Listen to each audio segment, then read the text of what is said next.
ஆண்டவராகிய இயேசுவின் நாமத்தினாலே உங்கள் யாவரையும் அன்போடு கூட வரவேற்கிறேன். தேவன், கடவுள், இறைவன் அப்படின்னு சொல்லி ஒரு சக்திக்கு ஒரு பெயர் வச்சுட்டோம் அப்படின்னு சொல்லி மனிதர்கள், மதவாதிகள்லாம் நினச்சிட்டு இருக்காங்க. அது ஒரு சக்தி கிடையாது. அவருக்குள்ள சக்தி இருக்குது, அவருக்குள்ள ஆற்றல் இருக்குது, அவருக்குள்ள திறமைகள் இருக்குது. அவருக்குள்ள தான் எல்லா விதமான சர்வ வல்லமையுடைய தேவனாக அவர் இருக்கிறார். அந்த தேவனுடைய பிரசன்னத்திற்குள்ளாக நாம் வந்திருக்கிறோம். ஸோ அதனால தான் தேவன் நம்மளை ஒரு பொழுதும் வெறுமையாய் அனுப்பாத தேவன். உங்கள் வாழ்க்கையினுடைய எல்லா கேள்விகள், உங்கள் வாழ்க்கையினுடைய எல்லா சந்தேகங்கள் எல்லாவற்றையுமே சரி செய்கிற தேவன் தான் இந்த இயேசு. அதனால தான் எதை குறித்து இவரிடத்தில் நீங்கள் பேச முடியும். அவர் உங்களுடைய எல்லா கேள்விக்கான பதிலை தேவன் தருகிறவராக இருக்கிறார். அதனால தான் எனக்கு வாலிப வயசு, எனக்கு நிறைய கேள்விகள் இருக்குது. யார் எனக்கு இந்த கேள்வியெல்லாம் தீர்த்தானா இந்த இயேசுக்குள்ளே நான் வந்துடுறேன். கேள்வியோடு தான் இருக்கும். இப்போவும் நாங்களும் கேள்வியோடு தான் இருக்கிறோம். ஆனால் அன்னைக்கு வந்த கேள்விக்கெல்லாம் பதில் வர வர வர அடுத்தடுத்துன்னு அநேக கேள்விகள் போய்கிட்டே இருக்குது. ஒவ்வொரு கேள்விக்கான பதில் வந்துக்கிட்டே இருக்குது. வாழ்க்கையை குறித்து என்ன, இந்த உலகத்தை குறித்து என்ன, நான் ஏன் இந்த பூமிக்கு வந்தேன், எனக்குள்ளே என்னெல்லாம் இருக்குது, அதை கொண்டு நான் என்ன செய்யணும், எப்போ என் இந்த வாழ்க்கையினுடைய ஓட்டம் முடியும், எப்போ நான் முடிக்கணும். ஏதோ தானாக போய் அப்படி ஏதோ ஒரு ஆக்சிடென்ட் ஆகி மரிச்சு போகிறது தேவனுடைய சித்தம் இல்லை. ஒரு நெல்லை விதைச்சா சரியான நேரத்தில் அதை அறுக்கிறதுக்காகத்தான் அதனுடைய விவசாயி காத்துக்கிட்டு இருக்கிறாரு. சரியான நேரத்தில் ஒரு விவசாயியை காட்டிலும் நாம் ஆராதிக்கிற தேவன் அறிவுள்ள தேவனாக இருக்கிறார். அவர் உங்களை முதிர்ந்த வயதிலே களஞ்சியத்திலே கொண்டு போய் சேர்க்கிறவராக இருக்கிறார். அப்போ அதுக்கு இடையில எதுவுமே இல்லை. அதனால தான் குழந்தைகளெல்லாம் பிரதிஷ்டை பண்ணுறோம். இந்த பிள்ளைங்க தேவனுடைய சித்தத்துக்காக, ஆசைக்காக இந்த பூமியில் அனுப்பப்படுகிறார்கள். இந்த பிள்ளைங்க இந்த பூமியில் நன்றாய் வாழணும், தேவன் நிர்ணயித்திருந்த அந்த காலம் வரைக்கும். அப்போ ஒவ்வொரு நாளுமே நான் ஆண்டவருடைய ஆசையை வெளிப்படுத்துகிறவனாக, ஏன்னா எனக்குள்ளாக வைக்கப்பட்ட அந்த ஆற்றல், அந்த திறமைகள் என்னன்னு நான் கண்டுபிடிக்கும் பொழுது தான் கடவுள் யாருங்கிறது இந்த உலகத்துக்கு தெரியும். ஒவ்வொருத்தருக்குள்ளேயும் யாரையுமே இல்லாத ஒரு ஆற்றலை தேவன் வச்சு தான் ஒவ்வொரு விதையை இந்த பூமியில் அனுப்புகிறார். ஸோ அதான் நம்ம பார்த்துட்டு வரோம். தேவன் சர்வ வல்லமையுள்ள தேவனாக இருக்கிறார். அப்போ நாம் இந்த பூமியிலே அவருடைய சாயல்படி, அவருடைய ரூபத்தின்படி நாம் உண்டாக்கப்பட்டிருக்கிறோம். பூமியில் இருக்கிற எல்லா படைப்புகளை பார்க்கும் போதும் ஏதாவது ஒரு காரணம் தேவனுடைய ஆற்றல் அது வெளிப்படுத்துகிறதா இருக்கும். விலங்குகளை பார்க்கும் போதும், மரங்கள், மலைகள், பள்ளத்தாக்குகள், ஆறுகள், ஏரிகள், எதை பார்த்தாலும் தேவனுடைய ஏதோ ஒரு சுபாவம் அதுக்குள்ள இருந்து வெளியில வரும். ஏன்னா அதை உண்டாக்குனவ தேவனாக இருக்கிறதுனால தன்னுடைய ஏதோ ஒரு காரியத்தை அதுக்குள்ள வச்சு அனுப்புறாரு. இன்னைக்கு ஒவ்வொரு மலைகள்லாம் பார்க்கும்போது பிரமிப்பா இருக்குது இல்லையா? தேவன் பிரமிப்பானவன். எல்லா பார்க்கிலெல்லாம் போய் நம்ம அந்த பூச்செடிகள்லாம் பார்க்கும் பொழுது அவ்வளோ அழகழகா இருக்கு. அப்போ தேவனுடைய ரசனையை பார்க்க முடியுது. ரசனை அது வெளிப்படுத்துது. மிருகங்கள்லாம் பார்க்கும்போது நமக்கு பயமுறுத்தலாம், பிரமிப்பாக இருக்குது. பார்க்கும் பொழுதே தெரியும் தேவன் அப்படிப்பட்டவர். அதை உண்டாக்கின தேவன் வெளியில் தெரியணும். அதனால தான் இயற்கைகளை பாருங்க, அதை உண்டாக்கின உங்கள் தகப்பன் பெரியவர். காக்காவை பார்க்குறதுக்கே நமக்கு நேரம் இல்லை. ஏன்னா கவலைப்படுறதுக்கு நமக்கு ரொம்ப டைமே பத்த மாட்டேங்குது. சொல்றாரு, காட்டு புல்லை கவனித்து பாருங்கள், ஆகாயத்து பட்சிகளை கவனித்து பாருங்கள். கவனித்து பாருங்கள். பாருங்கள்னா அப்படி பார்த்துட்டு போகிறது இல்லை, கவனித்து பாருங்கள். ஸோ உங்கள் வாழ்க்கையில் நீங்கள் எங்கே போயிட்டு இருக்கிறீங்க, எது உங்கள் வாழ்க்கை, எது உங்களை சரியான திசைக்குள்ள உங்களை நடத்தும். அதனால தான் தேவனுடைய வார்த்தை ரொம்ப ரொம்ப முக்கியம். நான் யாருங்கிறத குறித்ததான அறிவு எனக்கு கொடுக்குற ஒரு வார்த்தை எனக்கு ரொம்ப ரொம்ப அவசியம். ஆண்டவரே, என்னை நீர் வெளிப்படுத்துகிறீர் எனக்கு. அதுக்கு தான் சபை, அதுக்கு தான் பிரசங்கம். சபை தேவன் ஆற்றலின் தேவனாய் இருக்கிறார். அவருக்குள்ள என்னெல்லாம் இருக்கோ எல்லாமே இப்போ எனக்குள்ளே இருக்குது. அதனால தான் தேவன் படைத்த எல்லா படைப்புகளை பார்க்க மகத்துவமானவன் இந்த மனுஷன். அதனால தான் மனிதனை உண்டாக்குனதுக்கு அப்புறம் மிகவும் நன்றாக இருந்தது. தேவனுடைய பார்வை நமக்கு வேணும். ஆனால் நம்ம என்ன சொல்லிட்டு இருக்கோம், என்னை ஏன் தான் இந்த தெய்வம் படைச்சிச்சோ, இப்படிப்பட்ட ஆள்கிட்ட வந்து நான் மாட்டியிருக்கிறேனே, இப்படிப்பட்ட பிள்ளைகள்கிட்ட வந்து மாட்டியிருக்கிறேனே. நம்மளை சபித்து கொள்ளக்கூடாது. மாறாக நம்மளை தேவன் உண்டாக்கி இருக்கிறார். அந்த தேவனுடைய பார்வை உங்களுக்குள்ள வந்துருச்சுன்னா, உங்களை பார்க்கும்போதே உங்களுக்கு நான் இந்த பூமியில், நான் இந்த குடும்பத்துக்கு வந்தது ரொம்ப ரொம்ப நல்லது, இந்த குடும்பத்தில் நான் பிறந்தது ரொம்ப ரொம்ப நல்லதுன்னு சொல்லக்கூடிய ஒரு வாழ்க்கையை தேவன் உங்களுக்குள்ள அனுப்புகிறவராக இருக்கிறார். அப்போ தேவன் ஆற்றலின் தேவனாக இருக்கிறார். அந்த ஆற்றல் வெளிப்படுவதற்காக தான் ஆண்டு நம்மளை உண்டாக்கி இருக்கிறார். அதனால தான் எப்பயுமே தேவனுடைய ஆற்றல் வெளிப்படுத்துவதற்கு சில சூழ்நிலைகள் நமக்கு அவசியமாக இருக்குது, சில ஆதாரங்கள் அவசியமாக இருக்குது அதை வெளியே கொண்டு வர்றதுக்கு. ஸோ இப்போ ஒரு குழந்தை இந்த பூமியில் வரணும் அப்படின்னா அதுக்கான ஆதாரங்களை தேவன் இந்த பூமியில் வச்சிருக்கிறார். கணவன், மனைவி, கற்பப்பை, ஸோ வித்து அப்படின்னு சொல்லி சில ஆதாரங்களை வச்சு, அந்த ஆதாரங்கள்லாம் சேர்ந்து தான் அந்த குழந்தைய ஆண்டவர் இந்த உலகத்தில் கொண்டு வந்துட்டார். அதனால தான் அன்னை ஒரு ஆலயம், குடியிருந்த கோயில், அன்னையும் பிதாவும் முன்னறி தெய்வம்னு சொல்லிட்டு போயிடக்கூடாது. தெய்வம் தான் தெய்வம், புரியுதுங்களா? ஆதாரங்களை கடவுளாக்கிடக்கூடாது. நிச்சயம் அவங்க இல்லாமல் நம்மளால் அந்த பூமியில் வர முடியாது. அம்மா அப்பாக்காக ஸ்தோத்திரம் ஆண்டவரே, அப்படி ஒரு குடும்பத்தில் என்னைய இப்படி ஒரு கற்பத்திலேருந்து என்னை கொண்டு வந்தீங்களே, உமக்கு நன்றி. அதனால தான் அந்த தாய் தகப்பனை கனம் பண்ணுங்க. நீ நன்றாக இருப்பதற்கு, ரொம்ப நாள் நீ நல்லா இருக்கிறதுக்கு தாய் தகப்பனை கனம் பண்ணுவாயாக. நல்ல தாய் தகப்பனா கெட்ட தாய் தகப்பனையா? எந்த தாய் தகப்பனை கனம் பண்ணணும்? தாயும் தகப்பனுமா இருந்தாலே அவர்கள் கனப்படுத்தப்பட வேண்டியவர்கள். இல்லை எங்கள் அப்பா மோசமானவர், எங்கள் அப்பா பற்றி உங்களுக்கு தெரியாது, எங்கள் அம்மாவை பற்றி உங்களுக்கு தெரியாது. இல்லை இல்லை, அவங்க அம்மானாலே கனப்படுத்தப்படணும், அப்பானாலே கனப்படுத்தப்பட வேண்டியவர்கள். அதனால தான் அறிவுள்ளவர்கள் நம்ம அதை செய்யணும். இதை செய்யறதுனால அவங்க நல்லா இருந்துருவாங்க. இல்லை இல்லை, நீ நல்லா இருப்ப, உன் வாழ்க்கை நல்லா இருக்குன்றாரு. ரொம்ப நாளைக்கு நல்லா இருக்கும். முதியோர் இல்லங்கள்லாம் குறைக்கப்படணும் அறிவு வந்துச்சுன்னா. அதுக்கு தான் சபை அவசியம். அப்போ அவங்கெல்லாம் ஆதாரம் நான் அந்த பூமியில் வருவதற்காக. அப்போ நீங்கள் யாருன்னே உங்களுக்கு தெரியல, ஒரு விதையாக இருக்கிறீங்க. சில நேரங்களில் கையில் விதையை எடுத்து வச்சு பார்த்தோன்னா அந்த விதை என்னன்னே தெரியாது, என்ன விதைனே தெரியாது, ஒரே மாதிரி இருக்கும் பாருங்க. இப்போ பப்பாளி விதை, கடுகு, எல்லாமே மிளகு, எல்லாமே ஒரே மாதிரி இருக்குது. அதனால தான் கலப்படமாகிறாங்கன்றாங்க. ஸோ அப்போ அந்த விதை வெளியில் வரணும் அப்படின்னா என்ன செய்யலாம்? ஒன்று எடுத்து கடிச்சு பார்க்கலாம். கடிச்சு அந்த விதை செத்தே போயிடும். ஆனால் அந்த விதைக்குள்ளே இருக்கிறது எனக்கு வேணும்னு நினைக்கிறோம். என்ன செய்யலாம்? விதையை கொண்டு போய் ரெண்டையுமே விதைச்சு அதுக்கான ஆதாரங்கள் அதுக்குள்ளே அனுப்பும் பொழுது, தண்ணியை ஊற்றி அதுக்கான காரியங்களை நான் செய்யும் பொழுது பார்த்தீங்கன்னா நல்ல ஒரு சுகாதாரமான ஒரு ஆரோக்கியமான சூழ்நிலையில் அதை நான் வச்சு வளர்க்கும் பொழுது செடியாகி ஒன்று வெளியில் வரும் பார்த்தீங்களா? அப்பவும் எனக்கு தெரியல அப்படின்னா தொடர்ந்து நான் அதை செய்ய செய்ய செய்ய அது மரமாயிரும். மரமாகி அதனுடைய கனிகளை வெளியில் கொண்டு வந்தோடனே இப்போவாது நமக்கு தெரிஞ்சிருமா எதற்காக இந்த விதை வந்ததுன்னு? விதைக்குள்ள என்ன இருக்குன்னு தெரிஞ்சிரும்ல. அதுக்கு தான் இயேசு சொல்லுறார், என்னால் அன்றி உன்னால் ஒன்றும் செய்ய முடியாது. நீங்கள் என்னிலும் என் வார்த்தை உங்களிலும் நிலைத்து இருந்தால் நீங்கள் கனி கொடுக்கிறவர்களாய் மாறுறீங்க.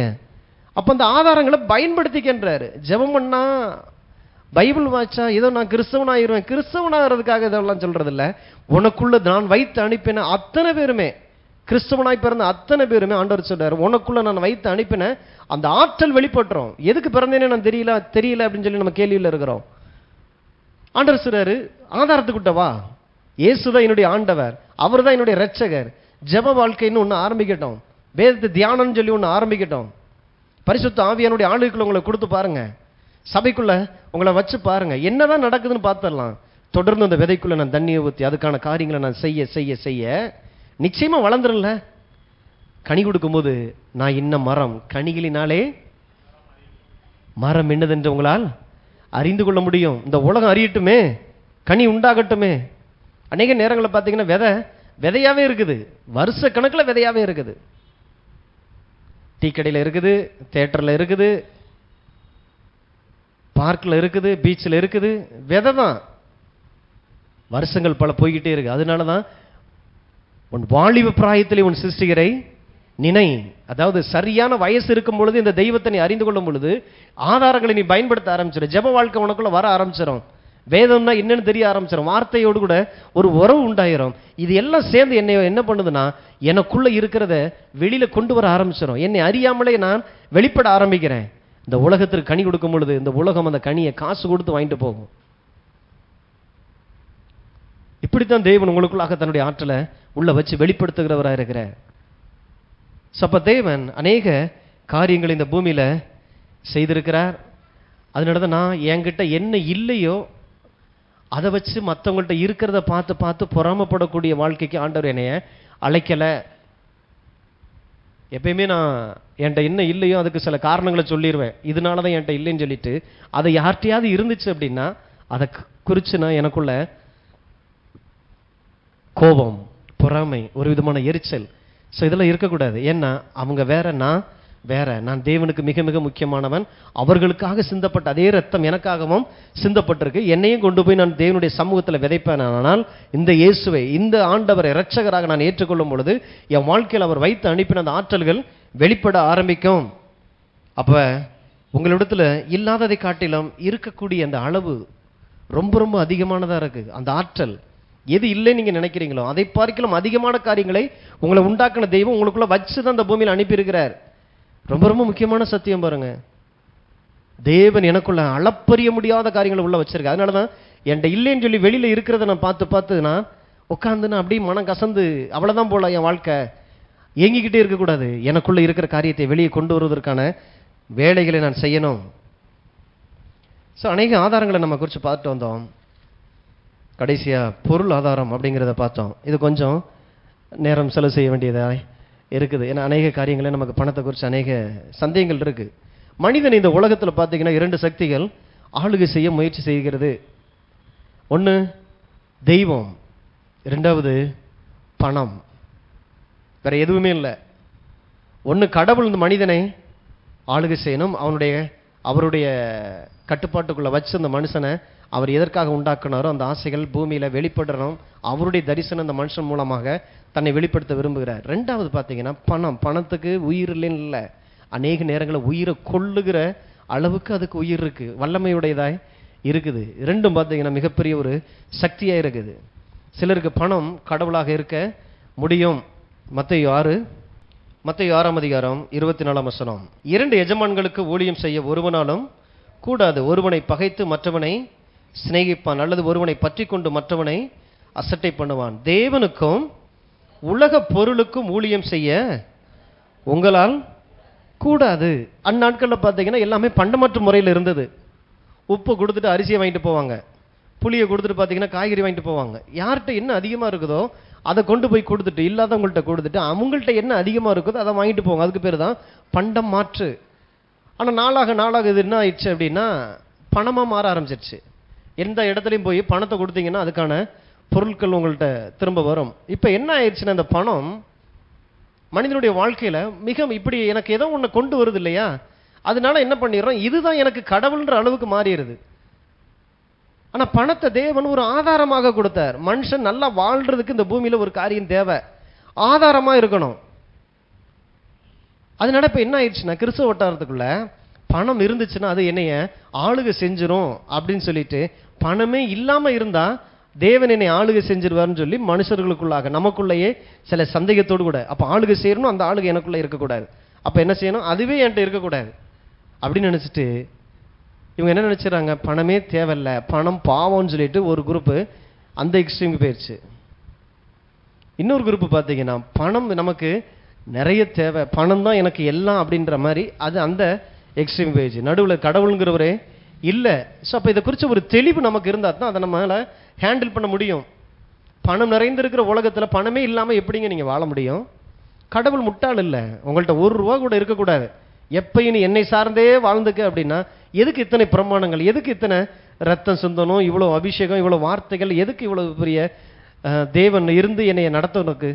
நானே என்னை நடத்திக்கலாமே, ஒன்றுமே இல்லாமே தரித்திரத்தில் இருந்துட்டு ஏதாவது வியாதி வந்து ஏதாவது பசியிலே கிடந்து பட்டினி கிடந்து செத்து பரலும் போயிடலாமே. 7 லாசரு போனார் இல்லையா, அங்கே போகிறதுக்காக நீங்கள் இங்கே வரல, இங்கே உங்களுக்கு ஏதோ ஒரு வேலை இருக்கிறதுக்காக தேவன் உங்களை அனுப்பியிருக்கிறார். அப்போ தேவனையும் பணத்தையும் ஒன்றா வச்சிருக்க முடியாதுங்கிறத சொல்றதுக்காக இந்த வசனத்தை சொல்லலை. தேவனுக்கும் உலக பொருளுக்கும் ஊழியம் செய்யக்கூடாதுன்னு சொன்னதனுடைய அர்த்தம் கடவுளையும் பணத்தையும் ஒன்றா ஒரு இடத்துல வைக்க முடியாதுங்கிறத சொல்றதுக்காக இது பேசப்படலை. 2 காரியமும் உங்களை ஆளுகை செய்ய முடியாது. அந்த வசனத்தை நல்லா வாசிங்க. 24 2 எஜமான்களுக்கு ஊழியம் செய்ய ஒருவனாலும் கூடாது. ஒருவனை பகைத்து மற்றவனை சிநேகிப்பான், அல்லது ஒருவனை பற்றி கொண்டு மற்றவனை அசட்டை பண்ணுவான். தேவனுக்கு உலக பொருளுக்கும் ஊழியம் செய்ய உங்களால் கூடாது. ஒருவனை சிநேகித்து மற்றவனை, அப்ப பணம் அசட்டை பண்றதுக்காகவாது அது என்கிட்ட நிறைய இருக்கணும், நிறைய இருக்குது, நான் அதை அசட்டை பண்ணுகிறேன். அப்ப யாரை பற்றி கொள்ளுகிறேன்? தேவனை பற்றி கொள்ளுகிறோம், இயேசுவை பற்றி கொள்ளணும், கடவுளுடைய உறவுக்காக. அப்ப பணம் எனக்கு வேலை செய்யும்படி தேவனால் கொடுக்கப்பட்டிருக்கிற ஆதாரம், எனக்குள்ள இருக்கிற காரியங்களை வெளியில கொண்டு வருவதற்காக தேவனால் கொடுக்கப்பட்டது. அப்ப இன்னைக்கு ஜனங்களுடைய வாழ்க்கைய அநேக கேள்விகள் பணத்தை குறித்து. பணம் வந்துருச்சுன்னா அப்படி ஆயிரும், பணம் வந்தா நான் பின்வாங்கி போயிடுவேன், பணம் என்னைய பாவம் செய்ய வச்சிரும், பணம் அப்புறம் நீங்க அது இன்னோசென்ட். நான் தான் முக்கியமான ஆளு, நான் யாருங்கிறது தான் விஷயமே. 25வது வசனம், ஆகையால் எண்ணத்தை உண்போம் எண்ணத்தை குடிப்போம் என்று உங்கள் ஜீவனுக்காகவும் எண்ணத்தை உடுப்போம் என்று உங்கள் சரீரத்திற்காகவும் கவலைப்படாதிருங்கள் என்று உங்களுக்கு சொல்லுகிறேன். ஆகாரத்தை பார்க்கலாம் ஜீவனும் உடையை பார்க்கலாம் சரீரமும் விசேஷித்தவைகள் அல்லவா. உலக காரியத்தை குறித்ததான ஒரு தேடுதல் என்ன பண்ணுதுன்னா பணத்தை முக்கியத்துவப்படுத்தி விட்டுறது. எப்படி குடிக்கிறது, எப்படி சாப்பிட்றது, எப்படி உடுத்துறது, எப்படி ஃபீஸை கட்டுறது, எப்படி வாடகை கொடுக்குறன்னு உடனே ஆன்சர் என்ன? பணம் இருந்தா செஞ்சிடலாம். அப்போ என்ன பண்ணுறது? பணத்தை தேட ஆரம்பிச்சிருவோம். அப்போ பணத்தை தேடி தேடி தேடி கடைசியில் தன்னை உண்டாக்கின தெய்வம்னா யாருன்னே தெரியாத அளவுக்கு மனிதர்கள் மாறிடுறாங்க. உனக்கு தெரியுமா, பணம் நிறைய வைத்திருந்தால் பணமே தெய்வமாய் மாறிருங்கிறதும் தப்பு. பணமே இல்லாமல் அந்த பணத்தை தெய்வமாய் ஆக்கி வச்சிருக்கிறவங்க நிறைய பேர் இருக்கிறாங்க. பணம் நிறைய இருந்தால் கடவுளாயிரும், அந்த பணம் எனக்கு தெய்வமாக மாறிடும் சொல்லி பணத்தை குறித்து நம்ம பயப்படுறோம் இல்லையா? பணமே இல்லாதவங்க கூட பணத்தை கடவுளாக பார்க்க கூடும். அநேக ஆவிக்குரியவர்கள் பார்த்தீங்கன்னா பணம் எங்களிடத்துல இல்லை, உலகப் பொருள் எங்களிடத்துல இல்லை, நல்ல வேலை எங்களை அது ஆளுகை செய்யலை. அப்படியா? தேவன் எங்களை ஆளுகை செய்கிறார், அதனால இது எல்லாம் எங்கள் காலுக்கு கீழே. நான் பரிசுத்தன், நான் பரிசுத்தவான், நான் பரிசுத்தவான் அப்படின்னா, அல்லது ஒரு பிள்ளைக்கு நான் எப்போ கேட்டாலும் இன்னைக்கு கிளாஸ் என்ன நடத்துனாங்க, சூப்பராக நடத்துனாங்க, ரொம்ப புரிஞ்சிச்சு, நான் தான் எல்லாத்துலேயும் பார்த்தீங்கன்னாக்க ஆன்சர் பண்ணிக்கிட்டே இருந்தேன்னு சொல்லிட்டு வரும்போது பிள்ளை உண்மையிலேயே நம்மளும் சொல்கிறதும் நம்பிடுறோம். எப்போ அந்த பிள்ளை சரியான ஒரு காரியத்தில் இருக்குங்கிற எப்போ தெரிய வரும்? டெஸ்ட்டு வச்சு அதுக்கான ரிசல்ட் வரும் இல்லையா? அப்போ தெரிஞ்சிடும். அப்போ டெஸ்ட்டுக்குள்ளே போகணும். அப்போ பணத்துக்குள்ளே நீங்கள் போயிட்டு வெளியில் வரும்போது தான் பணம் உங்களை என்ன செய்துன்றதாவது உங்களுக்கு தெரியும். பணமே இல்லை, சுத்த தரித்திரத்தில் இருந்துட்டு நான் பெரிய பரிசுத்தமான்னு சொல்கிறது அது பேர் பரிசுத்தமா? அதை குறித்த சரியான ஒரு அறிவோடு கூட எவ்வளவு இருந்தாலும் அது என்கிட்ட பேசக்கூடாது, நான் தான் அதுகிட்ட பேசணும். அங்கே போ, எனக்காக போய் இதை செஞ்சுட்டு வா, எனக்காக போய் இதை வாங்கிட்டு வா, எனக்காக போய் இதை ஆளுகை செய்யுன்னு சொல்லி நான் தான் அனுப்பிவிடணும். அப்போ பணம் நிறைந்திருக்கிற இந்த ஒரு உலகத்துக்குள்ள அது இல்லாமல் இருக்கிறது தான் நான் பெரிய சாமர்த்தியசாலின்றது இல்லை. அது நிறைய இருக்கும் பொழுது நான் தேவனை நான் துதிக்கிறவனாக ஆராதிக்கிறவனாக தேவனுக்கு ஊழியம் செய்கிறவனாக ஒருத்தன் இருப்பானால் அவன் தான் தேவனுடைய பிள்ளையாய் இருக்க முடியும். அப்போ பணம் இல்லாமல் கூட உங்களை ஆளுகை செய்யும். பணம் உள்ளவர்கள் என்ன நினைக்கிறாங்க? யாராவது அதை எடுத்துகிட்டு போயிடுவாங்க, யாராவது திருடிடுவாங்க. அதனால எப்பயுமே பார்த்தீங்கன்னா தங்களை ஒரு பயத்தோடு கூடவே வச்சுருப்பாங்க. யாரும் பக்கத்தில் வந்துடக்கூடாது, யாரும் வீட்டுக்கு வந்துடக்கூடாது. ஏன்னா பணம் நிறைய இருக்குது. ஸோ பணம் எனி டைம் அவருடைய எண்ணங்கள் சிந்தனைகள் எல்லாம் பார்த்தீங்கன்னா இந்த பணத்தை சுற்றியே இருக்குது. அப்போ என்ன ஆகுது? ஆட்டோமேட்டிக்காக அவங்களுக்கு அதுதான் கடவுளாக மாறிடுது. அதுக்குன்னு ஒரு பேரை வச்சிடுறது, அதையும் தொட்டு தொட்டு கும்பிட்டு போயிட வேண்டியது. பணம் நிறைய இருக்கிறவங்களுடைய பிரச்சனை. ஆனால் இல்லாதவர்கள் பார்த்தீங்கன்னா இல்லாத பணத்தை குறித்து சிந்தித்து கொண்டே இருக்கிறது. என்ன அந்த தெய்வம் வந்துருச்சுன்னா எப்படி இருக்கும்? கொடுக்குற தெய்வம் கூரையை பொத்துட்டு கொடுத்துருச்சுன்னா கொடுத்தது நான் தெய்வமாக்கிடுறேன். ஸோ பணத்துக்குன்னு இன்னைக்கு ஒரு சாமியவே மனுஷன் உண்டாக்கி வச்சுட்டான். பணம் என்னை ஆளுகை செய்யக்கூடாதபடிக்கத்தான் நான் உண்டாக்கப்பட்டிருக்கேன். என்னை உண்டாக்கினவர் தான் என்னைய ஆளுகை செய்யணும். அது தேவன் என்னை இந்த பூமியில் எதுக்கு அனுப்புனாரோ அந்த வேலையை செய்வதற்காக உதவி செய்யக்கூடிய ஒரு காரியம்.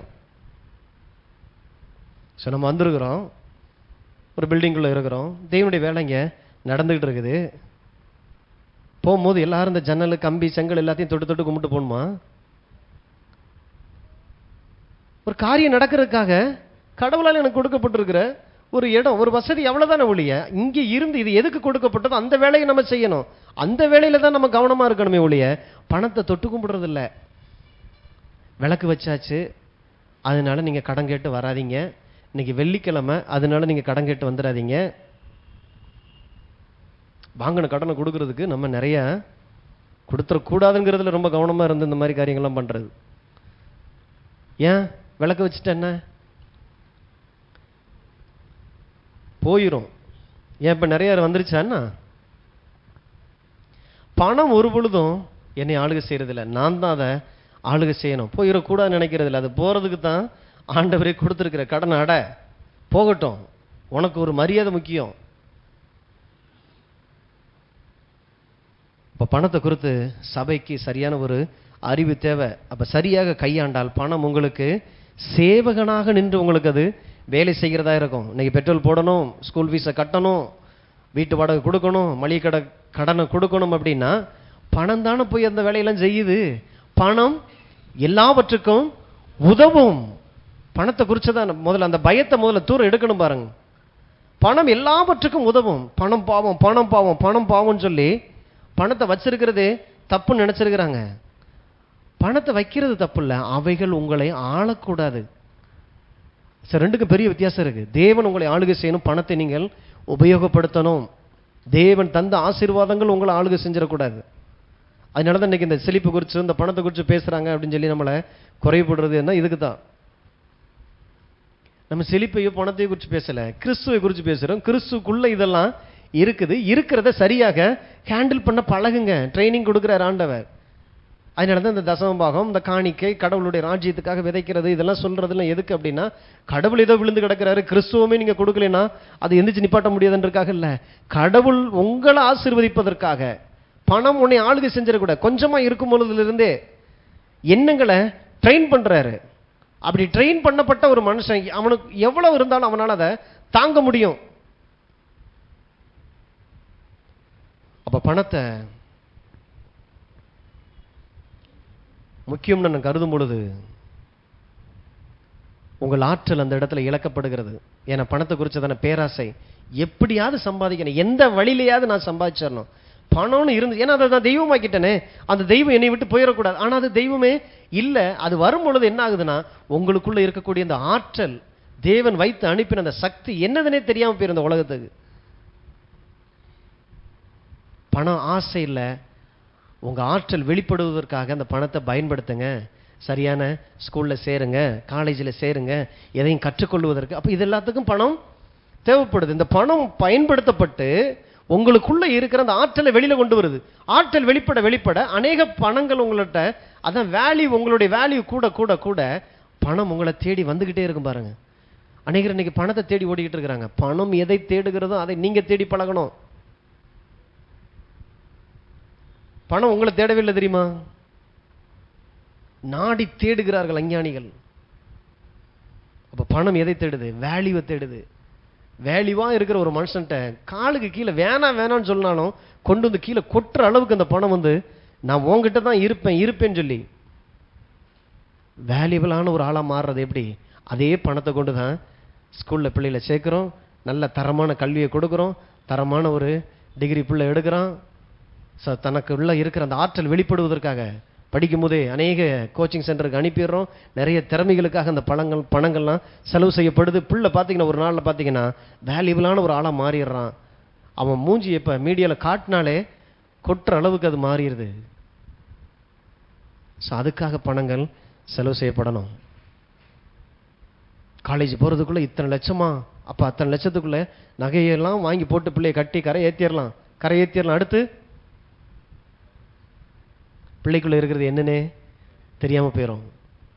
அப்படிதான் நம்மளே அழிச்சுக்கிட்டு இருக்கிறோம். காலகாலத்துல கட்டி தள்ளி விட்டுறோம். நம்ம பொறுப்பு கழிக்க பார்க்கிறோம். பொறுப்பு கழிக்கிறதுக்காக ஆண்டவர், அதனாலதான் கிறிஸ்து அவசியம், விசுவாசம் அவசியம்.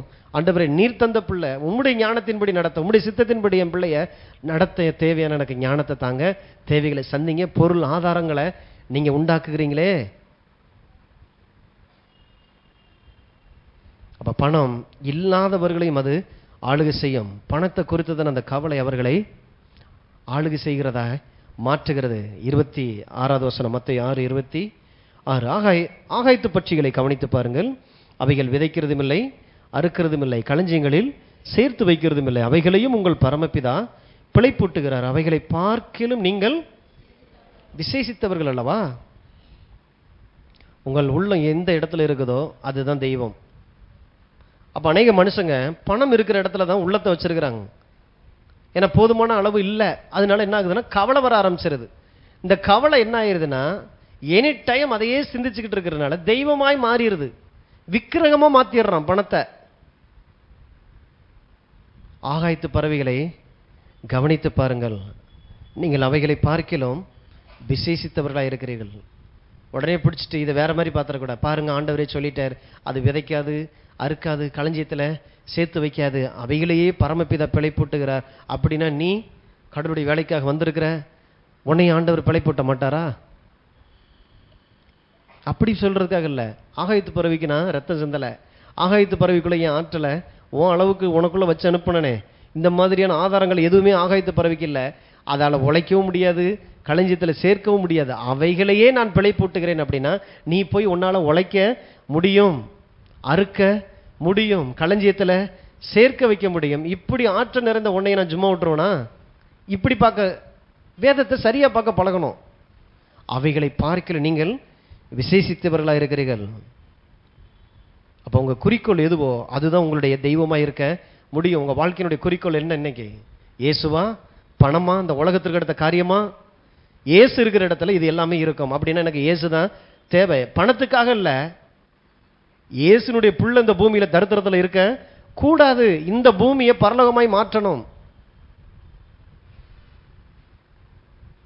இயேசு எல்லா இடத்துலையும் போய் போய் பார்த்தீங்கன்னா 5 அப்பம் 2 மீன் 5000 பேருக்கு போச்சது போல போகிற இடத்துலாம் மரியாதை என்ன பண்ணியிருப்பாங்க நினச்சி பாருங்களேன். இயேசு போகிற இடத்துல எல்லாம் வெறும் தட்டை எடுத்து அடிக்காச்சு, பிளேட்லாம் வச்சாச்சு. மகனே சோத்திரம் பண்ணுங்க, சோத்திரம் பண்ணுறாரு, இட்லி எல்லாம் உண்டாகட்டும், இட்லி. அப்படியே வாழ்நாள் முழுசும் போனார். எதிருடைய மகளை எழுப்பிட்டு அவளுக்கு உணவு கொடுங்கள்னாரு. எப்படி கொடுக்கறது? அப்பா வேலைக்கு போயிருக்கணும், சம்பாதிச்சிருக்கணும், வீட்டில் ஏதாவது இருக்கணும், அப்படி கொடுக்கறது. விதைப்பு அறுப்புன்ற பிரமாணத்தை அவர் ஃபாலோ பண்ணுறாரு.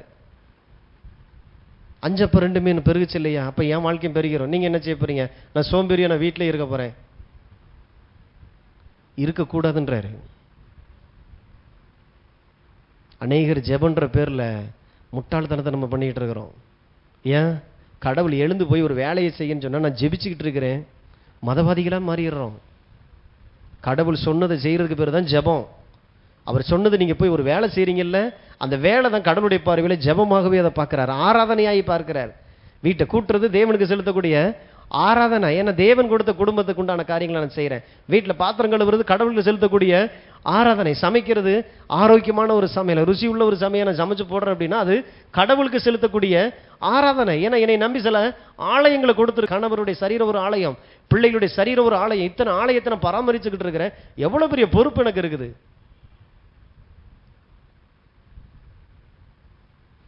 மரியாள் தன்னை விட்ட எடுபடாத நல்ல பங்கை தெரிந்து கொண்டாள். அதனால கிச்சன் பக்கமே போறதில்லை. கிச்சனை பார்த்தாலே மார்த்தாள் மாதிரி பார்க்க பழகிறது. எந்த நேரத்தில் எதை செய்யணுமோ அதை செய்யணும். சரி, மரியாள் பேசி முடிச்சுட்டு சாப்பாட்டுக்கு எங்கே போயிருப்பாங்க? மார்த்தாள் செஞ்சு வச்சது தானே சாப்பிட போனோம். சரியா பார்க்க பழகணும். அப்போ மார்த்தாள் ஒரு காரியத்தை அந்த நேரத்தில் செய்யக்கூடாது. இப்போ இந்த இடத்துல பிரசங்கம் நடக்கிற இடத்துல உட்காந்து பிரசங்கத்தை கவனிக்கிறது, உங்களை விட்டு எடுபடாத ஒரு நல்ல பங்கை தெரிந்து கொள்றது. இந்த நேரத்தில் எதை ஒன்று நான் செய்ய போவேனாலும் அதைத்தான் சொல்கிறேன். நீ அநேக காரியங்களை குறித்து கவலைப்பட்டு கலங்குகிறாய். தேவையானது ஒன்று இது வந்துருச்சுன்னா இதுக்கு அடுத்து நீ எந்திரிச்சு போய் நீ கிச்சனில் செய்ய, அவ்வளோ அழகாக இருக்கும். இதுக்கு அடுத்து போய் உன் தொழிலை செஞ்சு பாரு, சூப்பராக இருக்கும். அதனால தான் சபை கூடி வருதலை விட்டு விடாதிருங்கள். அதனால உங்கள் சமையல் கூடம் ஆசீர்வதிக்கப்படட்டும். மார்த்தாள் மாதிரி உங்களை பார்க்காதீங்க. மரியாளுக்கும் சமைக்க தெரியும். அந்த நேரத்தில் இயேசு இருக்கிறார், அவர் பாதத்தின் அருகில் உட்காந்து வார்த்தையை வாங்கிட்டு அதுக்கப்புறம் ஏஞ்சி போய் என் வேலையை நான் பார்க்கணும். மரியாதை சாப்பிடவே இல்லையாண்ணா? மனுஷன் அப்பத்தினாலே மாத்திரமல்ல தேவனுடைய வாயிலிருந்து புறப்படுகிற ஒவ்வொரு வார்த்தையினாலும் பிழைப்பான் என்று எழுதியிருக்கிறதே. அர்த்தம் என்ன? அன்னைக்கு அவர் பசியில் இருக்கிறாரு, பிசாசு வந்து சோதிக்கிறான். நீர் தேவனுடைய குமாரனை ஆனால் இந்த கல்லை பார்த்து அப்பமாக்கும்படி சொல்லும். என்னன்னா, நீ ஒரு ஆம்பளையா இருந்தா அப்படின்னு வருது இல்ல, அப்படி ஒரு வார்த்தை இயேசுக்கு முன்னால் வைக்கப்படுது. நீர் உண்மையிலேயே தேவனுடைய குமாரனா இருந்தால் எங்க நிரூபிச்சு காட்டுங்க. பிசாசை நான் உனக்கு முன்னால் நிரூபிச்சு காட்ட வேண்டிய அவசியம் இல்லை. இன்னைக்கு எனக்கு பசிக்குதா, வார்த்தையை எடுத்து பார்த்தா கூட இந்த பசியை அடக்கி கொள்ள முடியும். அப்போ இயேசு சாப்பிடவே இல்லையா? 33 வருஷம் இந்த பூமியில் அவர் சாப்பிடாமையே வெறும் வார்த்தையிலே வாழ்ந்துட்டாரா? எந்த இடத்துல என்ன சொல்லப்பட்டிருக்குங்கிறத புரிந்து கொள்றது தான் தெளிவு. அறிய வேண்டிய பிரகாரமாய் அவரை அறிந்து கொள்றது. அப்போ பணம் அப்படின்னா எதை ஒன்று நினைச்சிடக்கூடாது, பயந்துடக்கூடாது. அதை குறித்து அறிவு இல்லாமல் எதுக்கும் இருக்கிறதே போதுன்னு வாழ்ந்துருவோம். உங்களை கொண்டு என்ன செய்ய முடியும்? பக்கத்து வீட்டுக்காரன் தேவையோடு இருக்கிறான், கொண்டு போய் கொடுன்னா என்னத்தை கொண்டு போய் கொடுப்பீங்க? மற்றவர்களுக்கு கொடுக்கும்படிக்காகவே வேலை செய்யுங்கள்ன்றாரு எபேசியர்ல. அநேருக்கு நன்மை செய்யும்படி உங்கள் கைகளினாலே தொழில் பண்ணுங்க, வேலை செய்யுங்க. இந்த உலகம் உங்களை பார்க்கட்டும், கடவுள்லாம் இப்படி தான் இருக்கணுங்கிறத உலகம் அறிந்து கொள்ளட்டும். ஸோ அப்போ உங்கள் குறிக்கோள் எதுவோ அதுதான் உங்களுடைய தெய்வமாக இருக்கும். பணத்தை தெய்வமாய் ஆக்காதீங்க, இயேசுவை தெய்வமாக பாருங்க, மற்றதெல்லாம் சேர்ந்து கூட வரும். பவுல்கிட்ட பார்த்தீங்கன்னா உங்கள் குறிக்கோள் எதுன்னு அப்படின்னு சொல்லி கேட்டா, அது தேவை இது தேவைன்னு சொல்லி தன் தேவையெல்லாம் அவர் அடுக்கலை. மாறாக ஒன்னே ஒன்று காரியம், கிறிஸ்துவை அறிந்து கொள்வதற்காக மற்ற எல்லாவற்றையும் நான் குப்பை என நஷ்டம் என நான் பார்க்கிறேன்றாரு. அப்படின்னா அவர் பணமே, அவர்கிட்ட பணம் இல்லையா?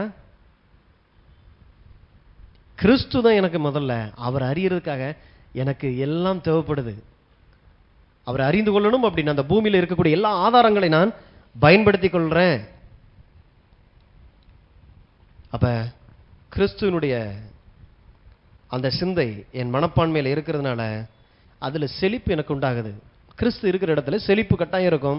ஆனா செழிப்பு இருக்கிற இடத்துலலாம் கிறிஸ்து இருக்க மாட்டார். ஒருவன் உலகம் முழுவதையும் ஆதாயமாக்கிக்கிட்டு உலகத்தில் இருக்கிற எல்லா பணத்தையும் அவன் வச்சிருந்தாலும் தன் ஜீவனை அவன் நஷ்டப்படுத்துகிறான். ஆதாரங்களை எடுத்துறான், அவனுக்குள்ள இருக்கிற ஆற்றல் என்னன்னே தெரியாம போயிருது.